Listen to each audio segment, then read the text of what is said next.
আসসালামু আলাইকুম ওয়া রাহমাতুল্লাহি ওয়া বারাকাতুহু। আলহামদুলিল্লাহি রাব্বিল আলামিন ওয়াসসালাতু ওয়াসসালামু আলা নবিয়িল আমিন ওয়া আলা আলিহি ওয়া আসহাবিহি আজমাইন ওয়া বা'দ।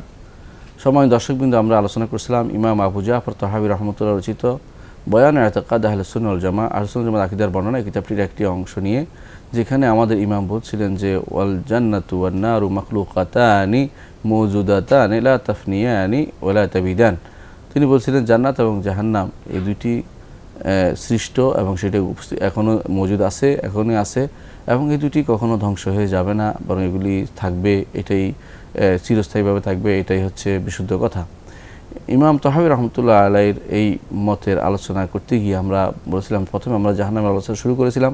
গত পর্বে আমরা জাহান্নামের কিছু বৈশিষ্ট্য বলেছিলাম, তার মধ্যে ছিল জাহান্নাম কত বেশি, তার আয়তন কত বেশি, কত বড়, সেটা আলোচনা করেছিলাম। বেশ চারটি জিনিস তুলে ধরেছিলাম যে তার গভীরতা অনেক বেশি এবং তাকে ফেরেশতা নিয়ে আসার ক্ষেত্রেও সেগুলো কত বেশি ফেরেশতা লাগবে, সেগুলো আমরা আলোচনা করেছি। গত পর্বে আমরা আরেকটি বিষয় আলোচনা করেছিলাম যে জাহান্নাম এমন এক জিনিস, যে জিনিসের মধ্যে এমন বেশি পরিমাণ আল্লাহ তাআলার পক্ষ থেকে এর মধ্যে আযাবের ব্যবস্থাপনা রাখা হয়েছে যে এটার কিছু দারাজাত রয়েছে, দারাকাত রয়েছে, অর্থাৎ তার কিছু স্তর আছে, এগুলো আমরা আলোচনা করেছি। তারপর আমরা আলোচনা করেছি জাহান্নামের দরজাগুলো সম্পর্কে, যে স্তর যেমন আছে জাহান্নামের, তেমনি জাহান্নামের দরজাও আছে, এবং দরজাগুলো সম্পর্কে সর্বশেষে বলেছিলাম জাহান্নামের দরজাগুলো বদ্ধ করে দেওয়া হবে যাতে করে সেখান থেকে কেউ বের হতে না পারে। আজকে আমরা আলোচনা করতে চাচ্ছি যে জাহান্নামের ইন্ধন কী হবে, ইন্ধন সম্পর্কে, কীভাবে আগুন সেখানে কীভাবে জ্বলবে, কিসের উপর ভিত্তিতে আগুনগুলো জ্বলবে। কোরআনে কারিম আল্লাহ তাআলা এই বিষয়ে আলোচনা করেছেন।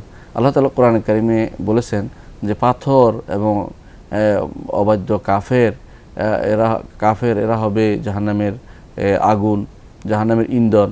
আল্লাহ তাআলা কোরআনে কারিমে বলেছেন ইয়া আইয়ুহাল্লাযীনা আমানু, হে ঈমানদারগণ, কু আনফুসাকুম, তোমাদের নিজেদেরকে বাঁচিয়ে রাখো, আহলিকুম, পরিবারকে, নারান, জাহান্নাম থেকে, ওয়াকুদুহান নাস ওয়াল হিজারা, যেই জাহান্নামের ইন্ধন হবে মানুষ এবং পাথর হবে ইন্ধন। এটা আল্লাহ তাআলা বলে দিতে, তাহলে ইন্ধন আছে, ইন্ধনের মানুষ এবং পাথর। আবার কোরআন কারীম আল্লাহ তাআলা অন্য আয়াতে বলেছেন ফাত্তাকুন নার আল্লাতী ওয়াকুদুহান নাস ওয়াল হিজারাতু উইদ্দাত লিল কাফিরিন, সুতরাং তোমরা তাকওয়া অবলম্বন করো সে আগুন থেকে, যে আগুনের ইন্ধন হবে মানুষ এবং পাথর, যে আগুন তৈরি করে রাখা হয়েছে কাফেরদের জন্য। এখানে দেখা যাচ্ছে যে মানুষ এবং পাথর দুই জিনিস দিয়ে ইন্ধন দেওয়া হবে। প্রথমে আমরা আসি মানুষ, কোন মানুষ দিয়ে জাহান্নামের ইন্ধন দেওয়া হবে? এরা হচ্ছে কাফের, মুশরিক এবং মুনাফিক, এদের দিয়ে জাহান্নামের ইন্ধন হবে, অর্থাৎ এরা যত বেশি জ্বলবে জাহান্নাম তত বেশি প্রজ্বলিত হবে, নাউযুবিল্লাহি মিন যালিক। অনুরূপভাবে পাথরের বিষয়টি আসি, সব পাথর দিয়ে কি ইন্ধন হবে? হ্যাঁ, এ নিয়ে আলেমদের মধ্যে ভিন্ন মত আছে, এবং এটার কোন পাথর নির্ধারিত করা হয়নি, যেহেতু এ নিয়ে বিভিন্ন মত বলা হয়েছে। কেউ বলেছেন যে এগুলো ওই পাথরগুলো যেগুলোর ইবাদত করা হতো, কিন্তু তাদের তো কোনো দোষ নেই, পাথর তো কোনো দোষ নেই কিনো, আর পাথরের অনুভূতি যদি কোনো শূন্য হয় তাহলে আর সমস্যা নেই, কিন্তু যদি এই পাথরগুলো রাজি থাকে তাদের ইবাদতের ক্ষেত্রে তাহলে তো সমস্যা, কিন্তু এগুলো রাজির প্রশ্নই আসে না, যেহেতু তাদের কোনো বিবেক নেই। এই জন্য তাহলে কোন পাথর দিয়ে আমাদের ইন্ধন দেওয়া হবে, এবারে বিভিন্ন মত রয়েছে। আব্দুল্লাহ ইবনে মাসউদ রাদিয়াল্লাহু আনহু তিনি বলেন যে এই পাথরগুলো হচ্ছে বারুদ, তিনি বলেছেন এগুলো হচ্ছে কিবরিত বা বারুদ। তিনি বলছেন এইগুলো আল্লাহ তাআলা সৃষ্টি করেছেন ইয়াউমা খালাকাস সামাওয়াতি ওয়াল আরদ ফিস সামাই দুনিয়া ইয়াউদুল কাফিরিন, যেদিন আসমান জমিন সৃষ্টি করেছেন সেই দিনেই তিনি এগুলো প্রথম দুনিয়াতে সৃষ্টি করে রেখেছেন, সামায়ের দুনিয়াতে, অর্থাৎ দুনিয়ার আকাশে সৃষ্টি করেছেন, যা তিনি কাফেরদের জন্য প্রস্তুত করে রেখেছেন। ইবনে জারীর, ইবনে আবি হাতেম সহ এরা সেটা হাদিসটি ইবনে মাসউদ গ্রন্থে বর্ণনা করেছেন। এই একই বর্ণনা আমরা দেখতে পাই আব্দুল্লাহ ইবনে আব্বাস রাদিয়াল্লাহু থেকে, মুজাহিদ এবং ইবনে জুরাইজ থেকে, তারাও বলেছেন যে এগুলি আসলে কিবরিত, অর্থাৎ এই পাথরগুলো হচ্ছে বারুদ পাথর, অর্থাৎ যা আগুনে প্রজ্বলিত অনবরত, যা কখনো নিবে না।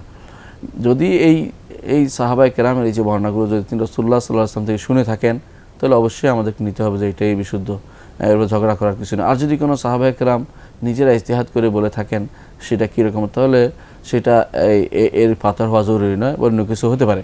ইজতিহাদ তারপরেও সাহাবায়ে কেরামের ইজতিহাদ আমাদের অন্যদের ইজতিহাদ সে নিঃসন্দেহে বেশি উপযুক্ত, তারা রাসূলুল্লাহ সাল্লাল্লাহু আলাইহি ওয়াসাল্লামের সাথে ছিলেন, এই জন্য সেটা বেশি গ্রহণযোগ্য। তাহলে আমরা বলবো যে আল্লাহ তাআলা বলেছেন পাথর এবং মানুষ এই দুটি দিয়ে তিনি ইন্ধনের ব্যবস্থা করেছেন, জ্বালানির ব্যবস্থা করেছেন জাহান্নামে।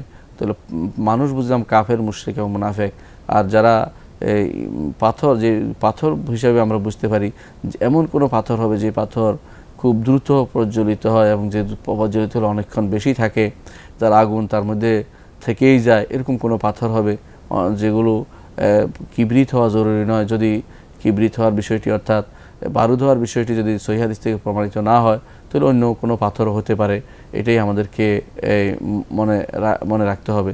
এটা যে মনে রাখতে হবে সেটা হচ্ছে আগেকার দিনের মানুষ মনে করত যে সবচেয়ে বেশি আগুন বেশি জ্বলে হচ্ছে বারুদের আগুন, কিন্তু এখন মানুষ বুঝতে পারে যে বারুদের আগুন এক সময় পুড়ে শেষ হয়ে যায়, কিন্তু এর বাইরে অন্য আগুন অনেক সময় অনেক দিন অনেকক্ষণ থেকে বেশি জ্বলতে পারে। আরও বিশেষ করে পাথরে আগুন লাগলে সেটা আরও বেশি জ্বলে। সুতরাং এই পাথর সেই সুনির্দিষ্ট পাথর কিবরিত বারুদ নাও হতে পারে, তারপর যদি কিবরিত বা বারুদ হয়ও তাহলেও সেখানে আমাদের কোনো সমস্যা নেই, কারণ যদি সহিহ হাদিসে সাব্যস্ত হয়। মোট কথা এটাই আমরা বলতে চাচ্ছি যে মানুষ এবং পাথর এটাই হবে ইন্ধন, এটাই হবে জ্বালানি, যেটা আল্লাহ তাআলা কোরআনে কারীম ঘোষণা করেছেন। এই জন্য বলা হয় যে যেই পাথর দিয়ে আযাব দেয়া হবে এই পাথরগুলো হবে দ্রুত প্রজ্বলিত হওয়ার মতো তাদের বৈশিষ্ট্য থাকবে এবং দুর্গন্ধ থাকবে, প্রচণ্ড রকমের পচা দুর্গন্ধ, এবং সেখানে দোয়া হবে অনেক বেশি এবং শরীরের সাথে সেগুলো লেগে থাকবে। সাধারণত আগুন যে কোনো জিনিস পাথর গায়ে লাগলে বেশি ব্যথা করে, দূরে আগুন জ্বলাচ্ছে। আবার পঞ্চম নম্বর যে সমস্যা সেটা হচ্ছে যে এগুলো অতি বেশি উষ্ণ হবে, গরম হবে, যে গরম হতে হতে এমন গরম হবে যে গরমের উপরে আর কোনো কল্পনা করা যায় না। এই 5 ধরনের বৈশিষ্ট্য এর মধ্যে থাকবে এই পাথরগুলোতে। অন্য আয়াতে আল্লাহ তাআলা বলেছেন যে শুধু যে মানুষ এবং পাথর দিয়ে শুধুমাত্র ইন্ধন দেয়া হবে তা নয়, বরং ওইগুলিকে দিয়ে ইন্ধন দেওয়া হবে যেগুলো ইবাদত করা হতো। কোরআন কারীমে যেন আল্লাহ তাআলা বলছেন যে সেগুলো হচ্ছে মানুষের মাবুদ, যেগুলো ইবাদত করা হতো। যেমন কেউ যদি কোনো গাছ, মাছ, ওইগুলি বা যেটারি বা গজার বা এরকম কোনো ব্যক্তির পূজা করে, যে ব্যক্তি এতে খুশি অথবা যে এতে বিরোধিতা করার কোনো ক্ষমতা নেই, এদের যারা এই জাতীয় জিনিস দিয়ে তাদের ইন্ধন হবে, এগুলি তাদের শাস্তির কারণ হবে। আল্লাহ তাআলা কোরআন কারীমে সেটা বলেছেন। আল্লাহ বলছেন ইন্নাকুম ওয়া মা তা'বুদুনা মিন দুনিল্লাহি হাসাবু জাহান্নাম আনতুম লাহা ওয়ারিদুন, নিঃসন্দেহে তোমরা এবং তোমরা যাদের ইবাদত করে এগুলো জাহান্নামের ওয়াকুদ হবে, জাহান্নামের জ্বালানি হবে, জাহান্নামের লাকড়ি হবে। আনতুম লাহা ওয়ারিদুন, তোমরা সেগুলিতে অবশ্যই নামতে হবে, সেগুলি তোমরা সে আগুনে জ্বলবে। লাউ কানা হাউলাই আলিহাতাম মা ওয়ারাদুহা, যদি এগুলো ইলাহ হতো তাহলে সেগুলো তো আর জাহান্নামে পড়তো না। ওয়া কুল্লুন ফিহা খালিদুন, যারা ইবাদত করছে আর যাদের ইবাদত করতেছে সবাই সেখানে অবস্থান করবে। শুধুমাত্র যাদের মিথ্যা ইবাদত করা হয়, যেমন ঈসা আলাইহিস সালাতু ওয়াস সালাম, ফেরেশতা বা কোনো আল্লাহর নেক বান্দাদের যে ইবাদত করা হয়, যারা এই ইবাদতে খুশি না, তারা এর থেকে দূরে থাকবে। এই জন্য আল্লাহ তাআলা অন্য আয়াতে বলেছেন ইন্নাল্লাযীনা সাবাকাত লাহুম মিন্নাল হুসনা উলাইকা আনহা মুবআদুন, নিশ্চয়ই যারা আগে থেকে যাদের জান্নাতের যে নির্ধারণ করা আছে তারা এই আগুন থেকে দূরে থাকবে। এর অর্থ হচ্ছে মানুষ ইবাদত করলেই হবে না, জাহান্নামে ওরা যাবে না, কিন্তু যারা ইবাদত করতে কেউ ইবাদত করতে দেখলে খুশি হয়, এরকম বহু মানুষ আছে বর্তমান সমাজে। কেউ সিজদা নিচ্ছে, সিজদা করতে দেখলে খুশি হচ্ছে, কেউ বা তার সম্পর্কে যদি বলা হয় যে অমুকে গায়েব জানে খুশি হয়, অথবা অমুক কিছু করতে পারে বললে খুশি হয়। কেরামতে প্রকাশ করে যে কেরামতগুলো শরীয়ত বিরোধী সেগুলি প্রচার করতেছে, সে খুশি হয়েছে, সে তাগুত। এবং সে যেহেতু আল্লাহর খাসাইস দাবি করেছে, আল্লাহর বৈশিষ্ট্য দাবি করেছে, এবং সে যেহেতু আল্লাহ তাআলার বৈশিষ্ট্য দাবি করে আল্লাহর ইবাদত নেওয়ার জন্য খুশি আছে, এই জন্য সে তাগুত হিসাবে সেও জাহান্নামে যাবে। এবং যারা তার ইবাদত করেছে, যারা তার সম্পর্কে এই জাতীয় অতিরিক্ত বিশ্বাস স্থাপন করেছে, তারা উভয়ই জাহান্নামী হবে। আল্লাহ তাআলা কোরআন কারীমের জন্য এই বিষয়ে বলে দিয়েছেন যে ওয়া কুল্লুন ফিহা খালিদুন, তারা প্রত্যেকেই তাতে চিরস্থায়ীভাবে থাকবে। দর্শক, কিন্তু আমরা আলোচনা করছিলাম জাহান্নামের ইন্ধন কি হবে। এখন আমরা আলোচনা করব জাহান্নামের যে অগ্নি আগুন, জাহান্নামের আগুনের এবং সেখানকার ধোঁয়া, সেখানকার যে অগ্নিস্ফুলিঙ্গ, এগুলির কীরকম হবে, এগুলি কীরকম আল্লাহ তাআলা কোরআন কারীম বলে দিয়েছেন। আল্লাহ তাআলা বলেছেন ও আসহাবুশ শিমাল মা আসহাবুশ শিমাল, আর বাম দিকের মানুষগুলো, মা আসহাবুশ শিমাল, বাম দিকের মানুষ কারা, ফি সামুমিন ওয়া হামিম, যারা থাকবে ফি সামুমিন ওয়া হামিম, লা বারিদুন ওয়া যিল্লিম ইয়াহমুম, লা বারিদুন ওয়ালা কারীম, সেটা তারা থাকবে গরম বাতাসে, কঠিন গরম বাতাসে, এবং হামিম, এবং থাকবে গরম পানির মধ্যে, উষ্ণ পানির ভিতরে, ওয়া যিল্লিম ইয়াহমুম, এবং তারা ধোঁয়ার ছায়ার মধ্যে সে অবস্থান করবে। এত কঠিন ধোঁয়া, এমন ধোঁয়া হবে যে ধোঁয়ায় ছায়া পড়ে, এরকম ধোঁয়া হতে থাকবে। লা বারিদিন ওয়ালা কারিম, সেটা কোনো ঠান্ডাও নয় এবং সেটা কোনো প্রশান্তিদায়কও নয় এবং সেটার জন্য তারা সম্মানও পাবে না। এরকম হবে তাদের সেই শাস্তি। সূরা ওয়াকিয়াতে আল্লাহ তাআলা সেটা বলেছেন, আসহাবুশ শিমাল মা আসহাবুশ শিমাল ফি সামুম ওয়া হামিম, অর্থাৎ তাদের সে আগুন হবে, তাদের সে আগুন হবে অত্যন্ত অত্যন্ত বেশি উষ্ণ, এবং শুধু উষ্ণ শুধু তাই নয়, সেগুলো বাতাস সংক্রান্ত আগুন, বাতাসও হবে, সে বাতাস আসবে আর বাতাস সারা শরীর পুড়িয়ে নেবে। সেটাও বলা হয়েছে। ও হামিম, এবং গরম পানি থাকবে সেখানে, গরম পানি, অত্যন্ত উষ্ণ গরম পানি। ওয়াযিল্লিম মিন ইয়াহমুম, এবং এমন ছায়া থাকবে যে ছায়া পড়ে, যে এমন ছায়া থাকবে যে ছায়া তৈরি হয়েছে সে থেকে ধোঁয়া থেকে তৈরি হয়েছে, এমন ছায়া, ধোঁয়ার কারণে এত গভীর ধোঁয়া যে ধোঁয়া ছায়ার মতো দেখা যাচ্ছে। লা বারিদিন ওয়ালা কারিম, এটা কোনোদিন ভালো নয়, এটা কোনোদিন তাদের জন্য প্রশান্তিকারক হতে পারে না। অনুরূপভাবে আল্লাহ তাআলা তাদের যে শাস্তির যে অবস্থা, তাদেরকে ভোগ করতে হবে পোড়া, তাদেরকে ভোগ করতে হবে গরমের মাধ্যমে, আগুনের মাধ্যমে পুড়ে যাবে, আগুনের যে উষ্ণতা যে কঠোর হবে সেটা আল্লাহ তাআলা অন্য আয়াতে বলছেন। আল্লাহ তাআলা বলছেন, ওয়া আম্মা মান খাফফাত মাওয়াজিনুহু, আর যার ওজন সমূহ হালকা হয়ে যাবে, ফা উম্মুহু হাওয়িয়া, তার ঠিকানা তো হবে জাহান্নামের, হাওয়িয়াতে তার ঠিকানা হবে। ওয়ামা আদরাকা মা হিয়া, আপনি কি জানেন, আপনার কিসে জানাবে এটা কি জিনিস? নারুন হামিয়া, এটা হবে প্রজ্বলিত অগ্নি, প্রজ্বলিত আগুন, কঠিনভাবে জ্বলন্ত, যেগুলো জ্বলছে দাউ দাউ করে, সেরকম আগুন হবে, সেটার নামই হচ্ছে হাওয়িয়া। সেখানে তারা যাবে যাদের আমল নামা হালকা হয়ে যাবে। কোরআন কারিমে আল্লাহ তাআলা এই যে বলেছেন যে মানুষের ছায়ার মতো ছায়া হবে ধোঁয়ার ছায়া হবে বলেছেন। সেই ধোঁয়ার ছায়া বিষয়টি এরকম, সাধারণত ধোঁয়া হয় আগুন থেকে, আগুনের সেই ধোঁয়াটা এমন অবস্থা হবে যে ছায়ার মতো মনে হবে, এবং এখানে কোনো শান্তি, সাধারণত ছায়াতে মানুষ শান্তি পায়, কিন্তু সেখানে শান্তি পাবে না, সেখানে তার অশান্তি বৃদ্ধি করবে, সেখান থেকে পালানোর কোনো পথ তারা পাবে না, যে এখানে ঢুকলে যে ঠান্ডা হবে অথবা এখানে দেখতে ভালো লাগবে, এরকম কিছু না, বরং সেটা হবে অত্যন্ত কঠোর এক দৃশ্য, যে দৃশ্যের মানুষ কল্পনা করতেও তাদের গা শিউরে ওঠে, যে ছায়া হবে, অথচ সেটা হবে আগুনের, জাহান্নামের ধোঁয়ার ছায়া, যাতে কোনো কিছু, জাহান্নামের ধোঁয়ার ছায়া যাতে কোনো কিছু কল্পনা করে ভালো কোনো অবস্থানে যাবে এরকম কোনো আশা কেউ করতে না পারে। আল্লাহ তাআলা কোরআনে কারিমে এই জন্য বলেছেন, ইনতালিকু ইলা যিল্লিন যী সালাসি শুআব, তোমরা যাও, সেদিকে যাও, এমন এক ছায়ার দিকে যে ছায়া রয়েছে চারটি স্তর, 4টি দিক রয়েছে। লা যালিলিন ওয়ালা ইউগনি মিনাল লাহাব, এটা কোনো ছায়াও দিবে না আসলে মূলত, ওয়ালা ইউগনি মিনাল লাহাব, এবং সেটা আগুনের যে পাকড়াও, তা থেকে তাদেরকে, লাহাব থেকে, আগুনের যে পাকড়াও থেকে তাদেরকে কখনো বাঁচাতে পারবে না এই ছায়ায়। ইন্নাহা তারমি বিশারারিন কাল কাসর, এই যেন গাছ মতো বড় বিল্ডিংয়ের মতো, বিরাট বিল্ডিংয়ের মতো সেটা অন্যায়ভাবে তার গায়ের উপর দিয়ে পড়তেছে, আগুনের সারারা, আগুনের যে স্ফুলিঙ্গগুলো তার উপর দিয়ে পড়বে।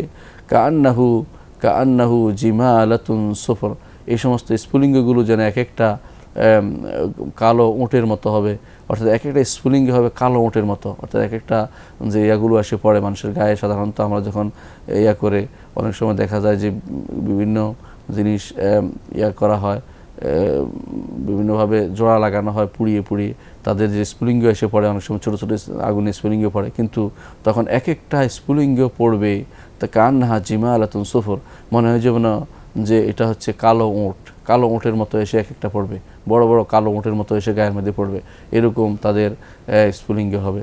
তাহলে বোঝা যাচ্ছে অত্যন্ত মারাত্মক আযাবের জিনিস হচ্ছে এই আগুন, এবং এই আগুনের ভয়াবহতা এত বেশি যে আল্লাহ তাআলা কোরআনে কারিমের আয়াতে বলছেন যে এর দ্বারা মানুষের কী অবস্থা হবে সেটাও তিনি বলছেন যে সাউসলিহি সাকার, আমি তাকে সাকার দিয়ে দগ্ধ করব। সাকার কি?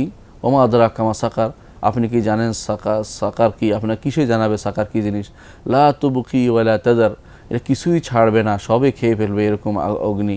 লা তুবকি ওয়ালা তাদার, বাকিও রাখবে না এবং সেটাকে ছেড়েও দিবে না। তুদাম্মিরু কুল্লা শাইইন, সব কিছু নিশ্চিহ্ন করে দিবে, যে কোনো কিছু ছেড়ে দিবে না। লাউআতুল লিল বাশার, তাহরিকুল জুলুদ, চামড়াকে পুড়িয়ে পুড়িয়ে কালো করে ফেলবে, এবং কি হাড় পর্যন্ত পৌঁছে যাবে, এবং সেটার পেটের ভিতরে যা আছে তা নাড়িভুড়ি পর্যন্ত সেটা উতরাতে থাকবে, এবং সেটা অন্তরে গিয়ে স্থান পাবে। এটাই হচ্ছে লাওয়াহাতুল লিল বাশার। সেটার অর্থ আল্লাহ তাআলা এই আয়াতে কঠিনভাবে সাকারের কথা উচ্চারণ করেছেন, তেমনি আগে উচ্চারণ করেছেন জিল্লের কথা, যে ছায়া কত ভয়াবহ হতে পারে সেটা তিনি উল্লেখ করেছেন। রাসূলুল্লাহ সাল্লাল্লাহু আলাইহি ওয়াসাল্লাম এই আগুনের কিছু বৈশিষ্ট্য বর্ণনা করেছেন। তিনি বলেছেন, ইন্না নারানা জুজউম মিন সাবিনা জুজআম মিন নারি জাহান্নাম, আমাদের আগুন জাহান্নাম তা 70 ভাগের 1 ভাগ হবে। আখিরাতের দুনিয়ার আগুনটা আখিরাত জাহান্নামের আগুনের 70 ভাগের 1 ভাগ বলে রাসূলুল্লাহ সাল্লাল্লাহু আলাইহি ওয়াসাল্লাম বলেছেন। কিল ইয়া রাসূলুল্লাহ ইন কানাত লাকাফিয়া, বলা হলো হে আল্লাহ রাসূল, এই আমাদের যে দুনিয়ার যে আগুন তাই তো যথেষ্ট। তখন রাসূলুল্লাহ সাল্লাল্লাহু আলাইহি ওয়াসাল্লাম বলেছেন, ফুদ্দিলাত আলাইহা বিতিসআতিন ওয়া তিসসিনা জুজআন, এটা 70 গুণ বেশি, এর থেকে বেশি ডবল রিডবল বেশি, 70 গুণ বেশি তার ভয়াবহতা থাকবে, 69 গুণ বেশি ভয়াবহ থাকবে, অর্থাৎ 1 গুণ তো আছে এটা, আর 69 গুণ বেশি ভয়াবহ থাকবে। কুল্লুহুন্না মিসলা হাররিহা, প্রত্যেকটি এই 1 গুণের ইয়ার মতো দাহ্য পদার্থ, এই 1 গুণ আগুনের মতো প্রত্যেকটি, অর্থ হলো এক একটা এরকম 70টি আগুন যদি একত্র করা হয় এবং সেটা যদি কাউকে লাগিয়ে দেওয়া হয়, তাহলে সেটা যে কত ভয়াবহ হবে সেটাই আমাদের এখন কল্পনার বিষয়, সেটা চিন্তার বিষয়, এবং সেটা ঈমান আনতে হবে। কারণ রাসূলুল্লাহ সাল্লাল্লাহু আলাইহি ওয়াসাল্লাম বলেছেন যে দুনিয়ার আগুনের চেয়ে দুনিয়ার আগুন থেকে 70 গুণ বেশি সেটা, অর্থাৎ 70 গুণের একটা অংশ, অর্থাৎ 69 গুণ বেশি, 70 গুণ একটা অংশ হলে, অর্থাৎ দুনিয়ার আখিরাতের আগুনকে 70 ভাগ করে 1 ভাগ দুনিয়াতে যেটা আছে আগুনটা আছে, আর বাকি 69 ভাগ এরকম প্রত্যেকটা আগুন এর থেকে 69 ভাগ বেশি। এটাই হচ্ছে রাসূলুল্লাহ সাল্লাল্লাহু আলাইহি ওয়াসাল্লামের বাণী। বুখারী মুসলিমতে হাদিসটি এসেছে। এই জন্য এই আগুন থেকে আমাদের বাঁচতে হবে। এই আগুন কখনো নিভবে না, বা এর কমবে না, এর যে দাহন ক্ষমতা তাও কমবে না। কোরআন কারিমে আল্লাহ তাআলা বলেছেন যে যত দিনে যাক না কেন তার দাহন ক্ষমতা কমবে না, যত অবস্থায় যাক না কেন, যত সময় শেষ হলো কিন্তু আযাবের সে অবস্থান কোনো পরিবর্তন হবে না, আগুন জ্বলতেই থাকবে। এই জন্য আল্লাহ তাআলা বলেন, ফাযুকু ফালান নাযীদাকুম ইল্লা আযাবা, সুতরাং ভোগ করো, আযাব ছাড়া আর কিছুই তোমাদেরকে আমরা বাড়িয়ে দেব না। কুল্লামা খাবাত জিদনাহুম সাঈরা, যখনই, অন্য আয়াতে আল্লাহ বলছেন, যখনই সেগুলো আগুন নিভতে চেষ্টা করবে আমরা সেগুলোকে বাড়িয়ে আবার প্রজ্বলিত করে দিব। এই জন্য কাফেররা কোনো রকমের আরামের কোনো স্বাদ তারা পাবে না, আযাবের যে যত লম্বাই হোক না কেন। মানুষ সাধারণত দুনিয়াতে মনে করে শাস্তি হলেও একসময় কোনো না কোনো শান্তি পাওয়া যাবে, কিন্তু তারা কোনো রকমের শান্তি তারা পাবে না। আল্লাহ তাআলা বলছেন, ফালা ইউখাফাফু আনহুমুল আযাব ওয়া লা হুম ইউনসারুন, তাদের থেকে আযাব কোনো ক্রমেই হালকা করা হবে না এবং তাদেরকে কোনো সাহায্যও করা হবে না। এমনকি প্রতিদিন এই আগুনকে বাড়ানো হয়ে থাকে, অর্থাৎ আগুনকে সেটাকে প্রজ্বলিত করে আরও কঠিন আগুনে পরিণত করা হয়। হাদিসে এসেছে, আমর ইবনে আব্বাস রাদিয়াল্লাহু আনহু বলেন, রাসূলুল্লাহ সাল্লাল্লাহু আলাইহি ওয়াসাল্লাম বলেছেন, সল্লি সালাতাল সুবহি, তুমি সকালবেলা সালাত আদায় করো, অর্থাৎ সালাতুল ফজর আদায় করো, সুম্মা আকসির আনি সালাত, তারপর সালাত পড়িও না, হাত্তা তাতুলা শামস, যতক্ষণ না সূর্য উঠছে, ও তার তাফা, এবং উপরে উঠছে, শুধু উদিত হওয়া যথেষ্ট না, উপরে উঠবে। ফাইন্নাহা তাতলু বাইনা কারনাই শায়তান, কারণ এতে 2 শয়তানের শিংয়ের মাঝখানে এটা উঠতে থাকে। ওয়া হাইনা ইযিন ইয়াসজুদু লাহাল কুফার, আর তখনই কাফেররা সাধারণত সূর্য ওঠার পরে সূর্যের জন্য ইবাদত করে, সূর্যের প্রতি নিবেদিত হয়। তারপর রাসূলুল্লাহ সাল্লাল্লাহু আলাইহি ওয়াসাল্লাম বললেন, সুম্মা সল্লি, তারপর তুমি সালাত আদায় করো, অর্থাৎ ফাইন্না সালাতা মাশহুদাতুন হাত্তা ইস্তাকাল্লা যিল্লু বির-রমহি, কারণ যদি সূর্য ওঠার শেষ হওয়ার পরে তখন তুমি সালাত আদায় করো, কারণ এই সালাতটি মাশহুদা, অর্থাৎ এগুলি সাক্ষী হিসেবে থাকবে, দৃশ্যনীয় হিসেবে থাকবে, দেখা যাবে কখন হাত্তা ইস্তাকাল্লা যিল্লু বির-রমহি, যখন একেবারে সোজা যে কোনো নেজা বা যে কোনো জিনিসের সেখানকার ছায়া একেবারে সোজা হয়ে থাকবে, অর্থাৎ একদম মাথার উপরে যখন ছায়া থাকবে এতক্ষণ পর্যন্ত তুমি সালাত আদায় করতে পারবে। সুম্মা আকসির আনিস সালাহ, তারপর তুমি সালাত আদায় করা থেকে বিরত থাকো। বা ইন্নাহু হাইনা ইযিন তুসজারু জাহান্নাম, কারণ ওই সময়, অর্থাৎ যখন সূর্য একবারে মাথার উপরে থাকবে তখন থেকে সালাত আদায় করতে নিষেধ করা হয়েছে, কারণ এই সময় জাহান্নামকে অগ্নি আগুন দিয়ে সেটাকে আবার জ্বালানো প্রজ্বলিত করা হয়, অর্থাৎ যে আগুন আছে তাকে আরও বেশি প্রজ্বলিত করা হয়। ফাইজা আকবর আল ফাইউ ফাসল্লি, তারপর যখন সেটার ছায়া আর একটু একদিকে বাঁকা হয়ে যাবে, অর্থাৎ শিখ মাথার উপর থাকার থেকে একদিকে সরে যাবে, তখন তুমি আবার সালাত আদায় করো। অর্থাৎ এই সময়টা জাহান্নামের আগুনকে প্রজ্বলিত করা হয়। সুতরাং জাহান্নামের আগুনকে প্রতিদিনই প্রজ্বলিত করা হচ্ছে। অনুরূপে বুখারী মুসলিমে এসেছে, আবু রাদিয়াল্লাহু আনহু বলেন, রাসূলুল্লাহ সাল্লাল্লাহু আলাইহি ওয়াসাল্লাম বলেছেন, ইযাশতাদ্দাল হাররু ফাআবরিদু বিসসালাহ, যখন গরম বেশি হয়ে যায় মানুষের দুনিয়ার বুকে, গ্রীষ্মকাল বেশি, অনেক সময় ঠান্ডা কঠিন হয়ে যায় গরম, ফাআবরিদু বিসসালাহ, সালাতকে তোমরা ঠান্ডা করো। ফাইন্না শিদ্দাতাল হাররি মিন ফাইহা জাহান্নাম, কারণ কঠিন যে উষ্ণতা সেটা জাহান্নামের লু হাওয়া থেকে এসে থাকে, অর্থাৎ জাহান্নামকে যখন অগ্নি দেওয়া হচ্ছে জাহান্নামের উষ্ণতা থেকে সেখানে এসে দুনিয়াতে এসে উপস্থিত হয়। এই জন্য আমরা অন্য হাদিসে আসছে, দুনিয়ার বুকে যে উষ্ণতা আসে তা জাহান্নাম থেকে তীব্র উষ্ণতার বিষয়টি, তীব্র প্রজ্বলিত হওয়ার আগুনের বিষয়টি, ওর দুনিয়ার বুকে তীব্র ঠান্ডার বিষয়টিও হাদিসে আসছে যে সেটাও জাহান্নাম থেকে আসে। সুতরাং জাহান্নাম প্রতিদিনেই প্রজ্বলিত করা হচ্ছে এবং কিয়ামতের দিন সেটাকে আরও বেশি প্রজ্বলিত করা হবে। হাদিসে এসেছে, কোরআনে কারীম আল্লাহ তাআলা বলেছেন, ওইদাল জাহিম সুইরাত, আর যখন জাহান্নামকে প্রজ্বলিত করা হবে, ওইদাল জান্নাতু উজলিবাত, আর জান্নাতকে নিকটবর্তী করা হবে। এই সুইরাত অর্থ হচ্ছে বেশি করে চালানো হবে এবং আরও বেশি গরম করা হবে। এই জন্য জাহান্নামের আগুন অনেক বেশি ভয়াবহ। আল্লাহ আমাদেরকে জাহান্নামের আগুন থেকে রক্ষা করুন। সম্মানিত দর্শকবৃন্দ, আমরা ইনশাআল্লাহ এ বিষয়ে আরও আলোচনা করব। ততক্ষণ আপনারা সুস্থ থাকুন এবং দ্বীনের উপর অটল থাকুন। আল্লাহ আপনাদের কবুল করুন। ওয়া আখিরু দাওয়ানা আলহামদুলিল্লাহি রাব্বিল আলামিন। আসসালামু আলাইকুম ওয়া রাহমাতুল্লাহি ওয়া বারাকাতুহু।